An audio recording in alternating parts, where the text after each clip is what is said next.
क्या आपने कभी सोचा कि बूढ़े क्यों होते हैं? हमारी बॉडी टाइम के साथ क्यों बदल जाती है? आज हम एजिंग का रियल साइंस देखेंगे, फ्रॉम टेलीमोर्स टू डीएनए डैमेज, सब कुछ। चलो दिखते हैं।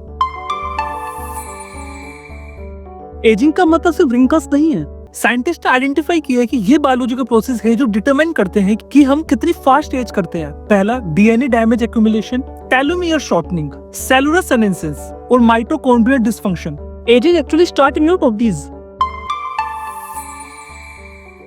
सबसे पहले बात करते हैं टेलोमियर्स के। हर क्रोमोसोम के एंड में टेलोमियर होते हैं, जैसे शूलेस के लास्ट में कैप होता है ना, बिल्कुल वैसे ही। हर सेल डिवीजन ये शॉर्ट हो जाती है। जब ये क्रिटिकली शॉर्ट हो जाती है, सेल स्टॉप डिवाइडिंग। इसी को सेलुलोसिनेसिस बोलते हैं। 2020 की रिसर्च में दिखाया गया कि टेलोमियर शॉर्टनिंग का डायरेक्टली लिंक्ड है एज रिलेटेड डिसीज में, जैसे कि कार्डियोवैस्कुलर प्रॉब्लम और कैंसर। अब बात करते हैं डीएनए डैमेज के। ये इंटरेस्टिंग पार्ट है। हर दिन our DNA get damaged by free radicals, UV rays और नॉर्मल मेटाबॉलिज्म। यंग सेल्स में स्ट्रॉन्ग डीएनए रिपेयर मैकेनिज्म होता है, लेकिन जितनी हमारी उम्र बढ़ती रहती है, रिपेयर सिस्टम वीक होने लगता है। रिसेंटली 2024 के स्टडी में दिखाया गया कि accumulated DNA damage is one of the major driver of ageing process. अब बात करते हैं सेलुलर सिनेसिस के बारे में। Senescence like a zombie cell.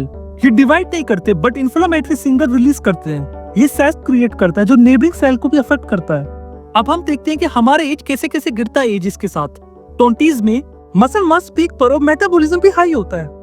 Hormones at lifetime peak, but aging already start. Metabolism begin to slow slightly. 30s में muscle mass decline start हो जाता है 3 to 8% per decade. Metabolism slows further. Hormones level बदलने start हो जाते हैं।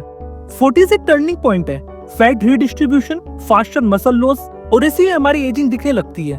Scientists इसे कहते हैं molecular turning point. 50s में chronic disease का risk increase हो जाता है। Immune system weak होने लगते हैं। Cellular repair mechanism भी decline होने लगता है। अब हम देखते हैं बायोलॉजिकल एज और क्रोनोलॉजिकल एज। ये दोनों अलग अलग होते हैं। आपकी क्रोनोलॉजिकल एज मतलब बर्थ से कितने साल, और बायोलॉजिकल एज यानी सेल्स कितने ओल्ड, ये डिफरेंट हो सकते हैं। आपकी एज में लाइफस्टाइल फैक्टर भी इन्वॉल्व होता है, जैसे कि diet, exercise, sleep, stress biological ageing को कंट्रोल करती है। एजिंग को रोकना मुश्किल है, बट आप रेट ऑफ एजिंग को कंट्रोल कर सकते हैं। Healthy lifestyle, good nutrition, regular exercise.